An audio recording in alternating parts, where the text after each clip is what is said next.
नमस्कार आदरणीय दर्शकबिन, तपाईहरुलाई म आज एउटा कुरा शेयर गर्नु मन लागेर म भन्दैछु। अहिले तपाईहरु जति पनि देखिराख्नु भएको छ उहाँहरु तेमाल गाउँपालिकामा लोकसेवा पास गरेर आउनु भएका नवनियुक्त कर्मचारी हो र सबै चाहिँ के छ भने अब हुनेवाला तेमाल गाउँपालिकाको वडा सचिवहरु।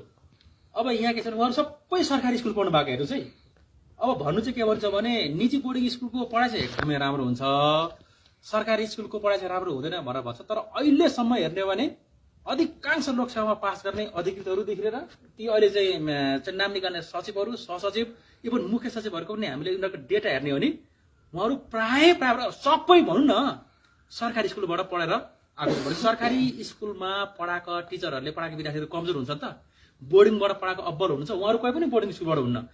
अब उहाँहरु कुन स्कुलबाट हुनुहुन्छ, कुन स्कुलबाट उहाँहरुले एसएलसी गर्नुभयो त्यो उहाँहरुको मुखबाट सुनौं ल। यतैबाट म चाहिँ मेरो घर चाहिँ सिन्जा गाउँपालिका जुम्ला। म चाहिँ श्री भैरव उच्च माध्यमिक विद्यालय नराकोटबाट चाहिँ एसएलसी पास गरेको। मेरो घर चाहिँ सतराई जिल्ला। म श्री जलदा कमदेव उच्च माध्यमिक विद्यालयबाट एसएलसी पास गरेको। नमस्कार, म गणेशबहादुर थापा। मैले चाहिँ दैलेख जिल्ला ठाटीकाँत गाउँपालिका वडा नम्बर 1 स्थित कृष्ण माध्यमिक विद्यालयबाट एसएलसी उत्तीर्ण गरेको हुँ। नमस्ते, मेरो नाम जनक घरती। म भैरव उमावि नराकोट जुम्लाबाट कक्षा 1 देखि 10 सम्म पढेर लोकसेवा पास गरेर अहिलेसम्म यहाँ आएको। नमस्कार, म मीरा सिगदेल। मेरो घर अर्जुन चौपारी 5 स्याङ्जा। मैले त्रिभुवन आदर्श मावि पुतली बजार स्याङ्जाबाट एसएलसी पास गरेँ। नमस्कार, म सविता तिमल सिन्हा। मैले चाहिँ काभ्रेपलाञ्चोक जिल्लाको पनौतीमा स्थित पुण्य माविबाट एसएलसी पास गरेको। नमस्कार, मेरो नाम चाहिँ मखना रम्तेन। मैले चाहिँ चितवनमा रहेको नारायण नमुना माविबाट चाहिँ एसएलसी पास गरेँ। नमस्कार, म चन्द्रिका विक। मेरो घर चाहिँ मुगु। मैले श्री प्रकाश माध्यमिक विद्यालय लुमो मुगुबाट चाहिँ एसएलसी पास गरेको। त्यो ठाउँमा चाहिँ पहिलो लेडिज पास गर्ने म थिएँ। मैले गाविस स्तरीय पुरस्कार पनि प्राप्त गरेको थिएँ डिभिजन ल्याएर।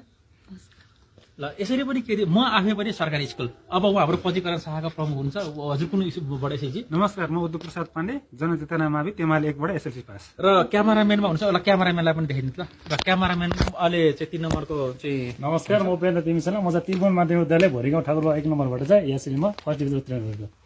मैले पनि फर्स्ट डिभिजन पास गरेको। श्री मावि भलाडाँडाबाट मैले चाहिँ पास गरेको।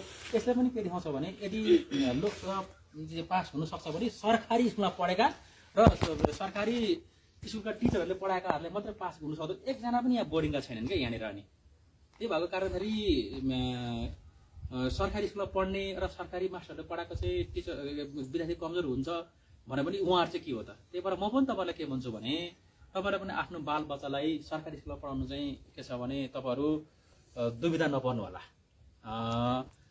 अब एउटा कुरा चाहिँ के छ भने म यो सबैको आधारमा के भन्छु भने अब यत्रो शिक्षक आन्दोलन पनि भयो।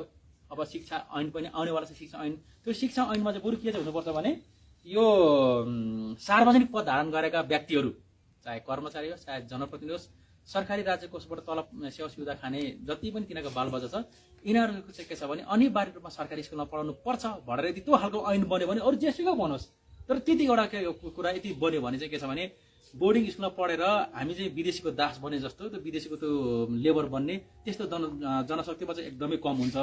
अधिकांश पश्चिमको हुनुहुन्छ, किन भन्दाखेरि अहिलेसम्म पश्चिममा बोर्डिङ स्कुल छिरिसकेको छैन। यसलाई भन्छ माई एक्सपिरियन्स विथ ट्रुथ।